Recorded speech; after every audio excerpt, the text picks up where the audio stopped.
Michel Bernier est né le 2 août 1956 à Paris, en France, dans une famille imprégnée d'un esprit artistique et humoristique. Fille unique de Georges Bernier, dit professeur Choron, cofondateur de magazines satiriques populaires tels que Hara-Kiri et Charlie Hebdo, et d'Odile Vaudel, ancien mannequin, Michel a grandi dans un environnement de liberté créative, mais aussi de bouleversement. Le Paris des années 1960 était une ville dynamique, où l'art et la politique se mêlaient. Mais la famille de Michel n'était pas une famille ordinaire. Son père, à la personnalité excentrique et au travail audacieux, était souvent absent, laissant Michel et sa mère affronter le silence de leur petit appartement du 14e arrondissement de Paris. Michel, dès son plus jeune âge, a appris à utiliser le rire pour dissimuler des émotions complexes, une compétence qu'elle a conservée toute sa vie. La plus grande douleur de la vie de Michel survint en 1985, lorsque sa mère, Odile, décéda d'une crise cardiaque à l'âge de 51 ans. Michel avait alors 29 ans et venait de débuter son parcours dans le monde de la comédie au Petit Théâtre de Bouvard. Sa mère, une femme douce, l'avait toujours encouragé à poursuivre sa passion, même si elle savait que la voie de l'art n'était pas facile. La disparition soudaine d'Odile plongea Michel dans une crise psychologique. Elle raconta qu'après les funérailles, assise dans le salon familial, elle se regarda dans le vieux miroir que sa mère utilisait et eut l'impression qu'une partie de son cœur était brisée. Michel avait non seulement perdu une mère, mais aussi son amie la plus proche, celle qui avait toujours écouté ses rêves et ses peurs. La douleur fut encore plus intense lorsque Michel réalisa qu'elle n'avait jamais dit à sa mère combien elle l'aimait. Pendant des années, chaque fois qu'elle montait sur scène, Michel imaginait sa mère assise au premier rang, souriante, ce qui était à la fois une source de motivation et une douleur inexorable. Une autre douleur dans la vie de Michel fut la perte de son père, Georges, en 2005. Bien que leur relation ne fut pas toujours harmonieuse en raison de son excentricité et de son emploi du temps chargé, c'est Georges qui lui insuffla le goût de l'humour et l'audace créative. Son décès, à l'âge de 76 ans, laissa Michel avec un sentiment de vide. Elle confia un jour qu'elle aurait aimé pouvoir reparler à son père pour lui demander de se souvenir de ses années de lutte contre les controverses autour de Hara-Kiri et de Charlie Hebdo. Michel sentait qu'elle ne comprenait pas pleinement les pressions que subissait son père et cela la tourmentait. Elle commença à écrire des journaux intimes sur son père pour le garder près d'elle, mais chaque ligne était pleine de regrets. Outre sa perte personnelle, Michel a également eu du mal à trouver sa place dans le monde artistique. Fille du professeur Choron, elle était souvent comparée à son père, et beaucoup pensaient que sa réussite ne venait que de son ombre. Cette pression a poussé Michel à redoubler d'efforts pour prouver son talent.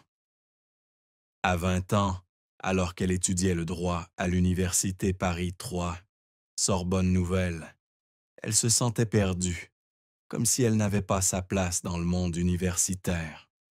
Un ami l'a emmenée au cours Florent, où elle a découvert sa passion pour le théâtre. Cependant, le chemin n'a pas été facile. Elle a travaillé à temps partiel comme serveuse dans un café et comme assistante dans un petit théâtre pour financer ses études.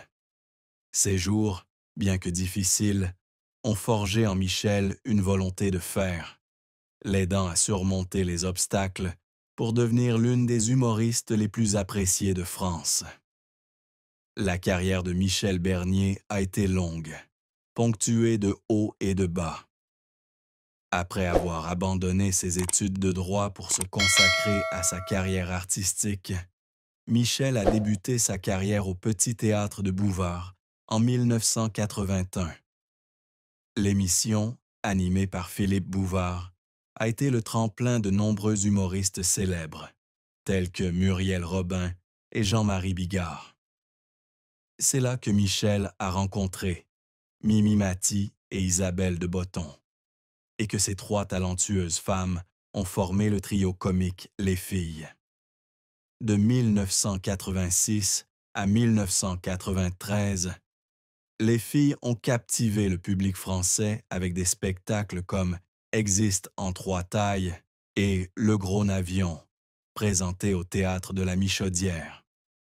Ces spectacles ont non seulement suscité le rire, mais ont également démontré la parfaite alliance de trois femmes fortes, chacune avec son style propre. Michel, avec son esprit et son énergie explosive, est devenu le cœur du trio, et le public l'a apprécié pour sa capacité à transformer des anecdotes du quotidien en moments comiques mémorables. Le plus grand succès de la carrière de Michel fut la pièce Le Démon de midi, créée en 2000. Adaptée de la bande dessinée de Florence Sestac et inspirée de la vie de Michel après sa rupture avec Bruno Gatsio, la pièce est un récit humoristique et émouvant d'amour, de trahison et de crise de la quarantaine. Michel passa des mois à écrire et à répéter la pièce, travaillant souvent tard le soir dans son appartement parisien. Il y avait des soirs où elle restait seule, relisant le scénario et fondait en larmes, tandis que les souvenirs de sa rupture avec Bruno lui revenaient en mémoire. La pièce fut non seulement un succès commercial, joué des centaines de fois à travers la France, mais fut également adaptée au cinéma en 2005, avec Michel dans le rôle principal. Le film fut salué par la critique et Michel fut nommé aux Molières en 2019 pour son interprétation exceptionnelle. Le Démon de midi fut non seulement une étape importante dans sa carrière, mais aussi un moyen pour elle d'affronter sa douleur personnelle et de la transformer en art. Michel a également brillé à la télévision dans le rôle de Constance Meyer dans la série La Stagiaire, lancée en 2015. Son rôle de femme d'âge mûr qui décide de reprendre des études de droit et de devenir procureure adjointe a touché le public. Michel a apporté sincérité et humour au personnage, faisant de Constance l'un des personnages les plus appréciés de la télévision française. Cependant, pour obtenir ce rôle, Michel a dû surmonter ses propres doutes. Elle a confié un jour qu'à la réception du scénario, elle craignait de ne pas être capable d'assumer un rôle principal dans une série au long cours. Un soir, après avoir lu le scénario, elle a pleuré sous la pression, se demandant si elle serait à la hauteur des attentes du public. Mais c'est le soutien de sa fille, Charlotte, qui l'a aidée à reprendre confiance en elle. La Stagiaire a connu un immense succès, avec des millions de téléspectateurs chaque saison. Cependant, la carrière de Michel n'a pas été sans échec. Un échec mémorable a été le film Les Poissons-Marteaux de 2008, où elle tenait un second rôle. Malgré le talent de ses acteurs, le film fut mal accueilli par le public et critiqué pour son manque de profondeur. Michel, qui fondait de grands espoirs sur le projet, fut profondément déçue. Elle confiait un jour qu'après avoir lu des critiques négatives, elle s'était assise seule dans sa loge, pleurant, sentant qu'elle avait perdu son temps et son énergie. Autre échec, la pièce Arrête de pleurer. Pénélope 2, qu'elle mit en scène. Malgré quelques critiques positives, la pièce ne rencontra pas le succès escompté. Et Michel eut le sentiment d'avoir échoué en tant que metteur en scène. Ces échecs, bien que douloureux, lui apprirent à se relever et à persévérer. Et elle disait toujours que chaque échec était une précieuse leçon. Michel était également une voix familière à la radio, notamment dans l'émission Les grosses têtes de Laurent Ruquier. Son esprit et son rire franc faisaient d'elle un membre indispensable de l'émission. Cependant, gérer un emploi du temps chargé entre la scène, la télévision et la radio la pesa. En 2003, elle fut hospitalisée pour épuisement après une semaine de travail ininterrompu. À l'hôpital, elle pleurait en pensant à la façon dont elle avait négligé sa famille au profit du travail. Ses larmes témoignaient de son dévouement à son art, mais lui rappelaient aussi qu'elle devait apprendre à concilier travail et vie personnelle. Malgré son franc-parler sur scène, Michel Bernier a toujours gardé secret les détails de sa vie privée, notamment sa relation avec Bruno Gaccio, son compagnon pendant 15 ans, de 1982 à 1997. Bruno, célèbre scénariste et humoriste, est l'homme avec qui Michel a fondé une famille avec 2 enfants, Charlotte et Enzo. Leur relation a débuté comme une histoire d'amour lors de leur rencontre au Petit Théâtre de Bouvard. Attirés par leur humour et leur passion pour l'art, ils ont passé leurs premières années à écrire des scénarios ensemble, à rire et à rêver d'un avenir commun. Cependant, Michel n'a jamais officiellement épousé Bruno et a déclaré qu'elle ne croyait pas qu'un bout de papier puisse définir l'amour. En 2018, Michel a appris que Bruno était atteint de la maladie de Parkinson, une maladie neurodégénérative incurable. Cette nouvelle a dévasté Michel. Même s'ils étaient séparés depuis longtemps, Michel considérait toujours Bruno comme une personne importante dans sa vie, non seulement parce qu'il était le père de ses enfants, mais aussi en raison des années qu'ils avaient passées ensemble, à traverser les difficultés du monde du spectacle. Elle se souvenait du moment où Bruno l'avait appelé pour lui annoncer sa maladie. Ils se sont rencontrés dans un petit café parisien, et tandis que Bruno lui racontait ses tremblements et sa fatigue, Michel ne pouvait retenir ses larmes. Elle tenait la main de Bruno, essayant de le réconforter, mais au fond d'elle, elle ressentait une profonde douleur.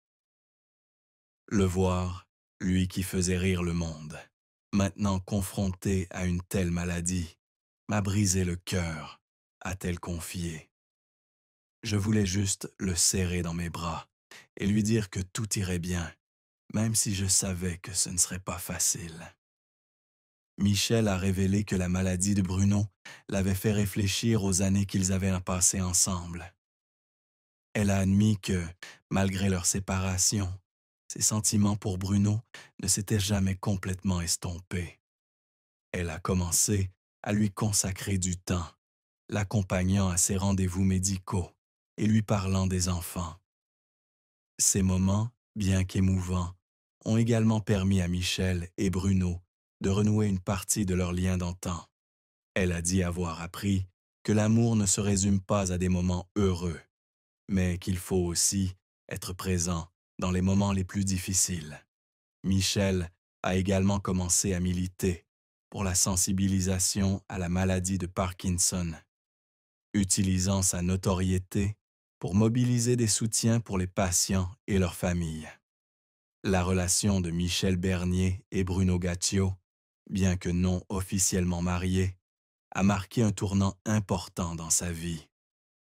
Lorsqu'ils se sont rencontrés en 1982, ils étaient tous deux de jeunes artistes passionnés, en quête d'une place dans le monde de l'humour.